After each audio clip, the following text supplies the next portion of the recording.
Today we are going to discuss what is northern plotting. इससे पहले हम southern plotting को डिटेल से देख चुके हैं। आज हम डिस्कस करेंगे कि नॉर्दर्न प्लॉटिंग क्या होती है और इसको हम कैसे लैब में यूज़ कर सकते हैं। सो बेसिकली नॉर्दर्न प्लॉटिंग एक ऐसी टेक्निक है जिसकी हेल्प से हम आरएनए मॉलिक्यूल को आइडेंटिफाई कर सकते हैं। साउदर्न प्लॉटिंग में हम डीएनए मॉलिक्यूल को आइडेंटिफाई करते थे, जबकि नॉर्दर्न प्लॉटिंग में हम आरएनए मॉलिक्यूल को आइडेंटिफाई कर सकते हैं। प्रोसीजर दोनों का ऑलमोस्ट सेम है। डिफरेंस कहाँ पे है? एक तो मेम्ब्रेन जो हमने यूज़ करनी है, और सेकंड हम डीएनए की बजाय आरएनए यूज़ कर रहे हैं इस मेथड में। सबसे पहले हम आरएनए आइसोलेशन करते हैं, उसके बाद आरएनए की इलेक्ट्रोफोरेसिस करते हैं। हमारे पास आरएनए बैंड्स जो हैं वो ऑब्टेन हो जाते हैं, उनको हम ट्रांसफ़र करते हैं, ब्लॉड ट्रांसफ़र जिसे हम कहते हैं, ठीक है। लेकिन यहाँ पे नाइट्रोसेलुलोज मेम्ब्रेन यूज़ नहीं की जाती, ठीक है। ब्लड ट्रांसफ़र के बाद उसी तरह जो आरएनए प्रॉब्स होते हैं वो यूज़ किए जाते हैं, और ऑटो रेडियोग्राफी होती है जिसमें हम एक रेडियोग्राफ हमारे पास आ जाता है, एक इमेज जो है वो डेवलप हो जाता है। अब क्वेश्चन ये है कि हम आरएनए मॉलिक्यूल्स के लिए नाइट्रोसेलुलोज पेपर या नाइलॉन मेम्ब्रेन क्यों यूज़ नहीं करते? क्योंकि आरएनए उनके साथ इजीली बाइंड नहीं होते। अब हम क्या करते हैं, आरएनए के लिए एक स्पेसिफिक पेपर बनाया जाता था पहले। पास्ट में ना हम पेपर बनाते थे डीबीएम पेपर। डीबीएम पेपर क्या है? Diazobenzyloxymethyl paper. ये बनता कैसे था? एक प्रोसेस है अमाइंस का, डाई एजोटाइजेशन, वो हम करते थे अमाइनो बेंजाइल ऑक्सीमिथाइल की, ठीक है। और उसके रिजल्ट में हमारे पास डीबीएम पेपर बन जाता था, और आरएनए जो है वो डीबीएम पेपर से कोविलेंटली बाइंड हो जाता है।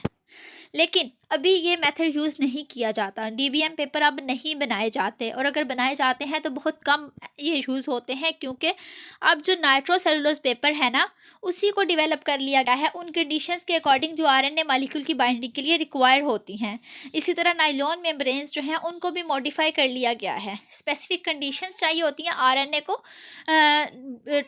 का ट्रांसफ़र ऑन द नाइट्रोसेलुलोज, और वहाँ पे आरएनए के बाइंड होने के लिए तो वो डेवलप कर ली गई हैं। इसलिए नाइट्रोसेलुलोज पेपर नाइलॉन मेम्ब्रेन ही यूज़ की जाती है। डीबीएम पेपर का यूज़ ऑलमोस्ट ख़त्म हो चुका है। उसके बाद क्या होता है कि आरएनए को ट्रांसफ़र कर दिया जाता है मेम्ब्रेन पे, हाइब्रिडाइजेशन हो जाती है, और इसको हम डिटेक्ट कर लेते हैं ऑटो रेडियोग्राफी से। नॉर्दर्न ब्लॉटिंग जो है ना, इसका फ़ायदा क्या है? सबसे इम्पोर्टेंट इसका फ़ायदा क्या है कि नंबर ऑफ़ जीन्स जो हैं वो हम पता कर सकते हैं। कैसे? देखिए, हम आरएनए की बात कर रहे हैं, मैसेंजर आरएनए से क्या बनता है? फर्दर प्रोटीन बनती है। प्रोटीन किसका एक्सप्रेशन होता है? जीन का एक्सप्रेशन होता है। सो हमें ये पता चल सकता है कि इस आरएनए ट्रांसक्रिप्ट पे, मैसेंजर आरएनए पे कितने जीन्स मौजूद हैं, ठीक है। लेकिन ये प्रैक्टिकेबल नहीं है। थ्योरेटिकली तो ये बहुत अच्छा है, लेकिन प्रैक्टिकली क्या होता है कि हर जीन जो है वो एक से ज़्यादा आरएनए ट्रांसक्रिप्ट बना सकती है, और इस तरह हमें एक्चुअल जो जीन का नंबर है और जो जीन प्रोडक्ट है उसका पता नहीं चलता।